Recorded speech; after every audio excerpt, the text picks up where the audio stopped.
Hey guys, welcome back to my new video. My name is Saurya and I'm gonna talk about hand grippers in this video.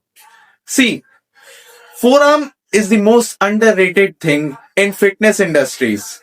Whether you go to gym, do calisthenics or just want a bigger or powerful forearms, it does not mean. If you want bigger forearms, you need to do some exercises to train it, to build it more wider, more thicker, more stronger. In today's video, we are going to do a real comparison between steel hand grippers and stretchable hand grippers. Which one is more powerful and which one is good for beginners and which one is waste of money. Watch the video till last and you will get to know the answer which one is good for you and which one you should not buy. So first let's talk about this steel hand gripper.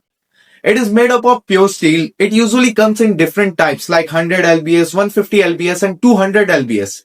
Right now, I am having 150 lbs hand gripper in my hand. So let's talk about its advantages. It is very tight. It is also very durable. It lasts for years. Like you can understand. It is of steel and it is not a toy. If you are a beginner, it can humble you very fast.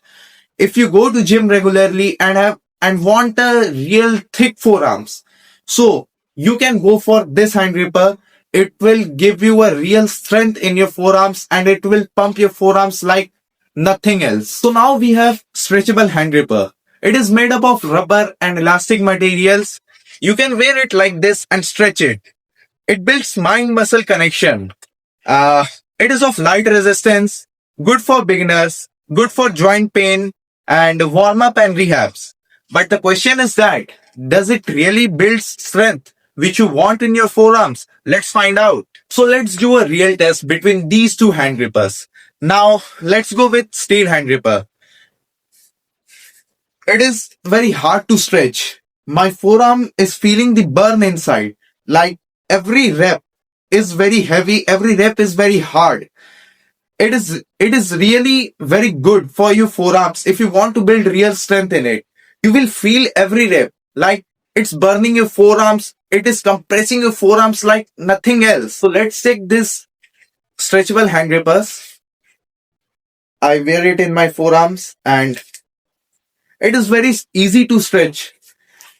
Every force is coming on my wrist. You can see. And little bit on my forearms also, I can feel it. It is coming on my forearms, but it is not as heavy as that steel hand gripper was. It is easy. I can do much more reps as compared to that steel hand grippers. So my personal opinion will be that if you want real strength, build more muscle and want stronger forearms, you can go with that steel hand gripper. If you are a beginner and if you are new in this field, you can go with this plastic hand grippers or you can say stretchable hand grippers. So if your goal is to build more muscle in your forearms, you can go with this steel hand gripper because it will engage your forearm fibers and it is very heavy. So your whole forearm will engage in this. And if you are a beginner in this, you can go with stretchable hand grippers because stretchable hand gripper will hit the plateau very fast, but it does not. It is like very heavy. See, if you are a beginner, you can go with that stretchable hand gripper. If you have joint pains, you want rehabs, so you can go with stretchable hand grippers. But if you want real strength and build your forearms, you can go with steel hand grippers because it will test your endurability and your muscle-mind connection also. So my personal opinion will be that you can go with steel hand grippers without wasting your money in that stretchable hand grippers. But if you are a beginner, you have to purchase that stretchable hand gripper first. Then only you can go with that steel hand gripper. Hey guys, there is no bad equipment. Only wrong users matters in this. But in this video, steel hand gripper wins because steel is king. Comment down below which hand gripper you would gonna buy after watching this video, and if this video helped you, please give me a like and a share and subscribe to my channel for more videos like this, and comment below which video I'm gonna make next on which topic.